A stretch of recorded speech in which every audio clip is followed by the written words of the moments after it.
Hey guys, I just want to make a quick video today that I think can help some people out and quite possibly help you avoid breaking down on the trail and ruining your weekend or whatever. So recently I was on a 3-day trip right from our driveway, about 500 kilometers. On the second day we stopped for lunch. The machine was kind of parked on an angle, and when we came back out we noticed there was some chain case oil dripping out onto the ground. So I thought maybe I lost a seal or something like that. I wasn't too worried about it. We were able to see that the level was only down a little bit. So I did end up getting back home, no problem. But we'll go through the problem here and show you what I discovered and how to fix this permanently. Okay, so let's go through the problem here and this absolutely ridiculous design change Skidoo has decided to do at some point for some reason, making everything worse and unreliable. What I do is I take things that are perfectly fine and I make them worse. More specifically, I make it shitty. This is the jack shaft obviously here, which would slide through the machine. The splines would go into the chain case. On the outside of the chain case, you would have a rubber plug you pull off, and then this would bolt directly into the chain case, holding this shaft from being able to ever move left or right. You'd also have a bracket and a bracket bearing retainer, which would go on the outside of the bearing here to hold it as well. And I've discovered on my machine that they've completely eliminated the bolt that holds this into the chain case. I thought this might be exclusive to certain machines because I have a 2020 Expedition Extreme and it has the high low range gearbox. But after doing some digging, it's apparently common on Gen 5 sleds. I've heard of it happening on a Freeride Turbo, the 2019 Renegade, a 2026 Lynx. So I'm not sure which machines they've decided to eliminate the bolt in the chain case on. That's something you'll have to check out yourself to see what design you have. So on these machines, without the bolt holding it in, the only thing holding the shaft from moving left or right is the press fit of this bearing. And over time, this press fit bearing can start sliding off here.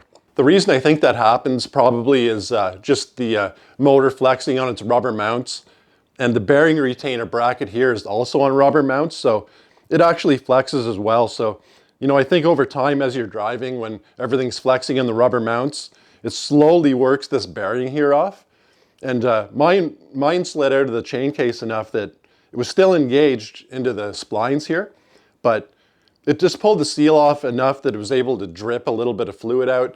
And it actually moved to the left enough that the edges of the cooling fins here were rubbing on the rivets inside of the case. I could kind of hear it once in a while, like a very faint sound, but it wasn't enough to say for sure that something was going wrong. So normally I do all my own work on my machines, but this time I didn't have the time or space and wanted to get the machine back as fast as possible.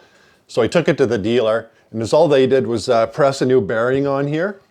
And that lasted maybe 800 meters. I took the machine out for less than a minute, and this time the whole entire jack shaft completely decoupled from the chain case. The secondary came out far enough to actually smash into the clutch cover. Shit. So obviously that wasn't a very permanent fix. And I'm thinking the reason for that is with the bearing working itself off before, it may have just damaged the shaft here enough that it came off very easily the next time. And the only other option really was to buy this $600 shaft here, brand new, put a new bearing on it and hope for the best, but there's not very much confidence in that. You know, with it happening once, you know, how long is it going to last again? And like I said before, it's happened on a 2026 Lynx that I know of. So that kind of led me to do a bit more digging to find a more permanent fix. And through my research, you know, I found some people actually welding the bearing to the shaft, but that's not ideal for obvious reasons on a $600 shaft. Some people use Loctite sleeve retainer, but I also didn't have too much confidence in that. So let's move on to what I think should be a good permanent fix that you can have confidence in and won't cost you a whole lot of money. So here's the fix I've decided to go with. It was the best option I could find. It's made by a company called Hot Rod Sled Shop. We have this ring right here. It will slide over the jack shaft first, and it will butt up against the inner race of the bearing. And then next we got this red locking collar here, which will slide over and clamp down.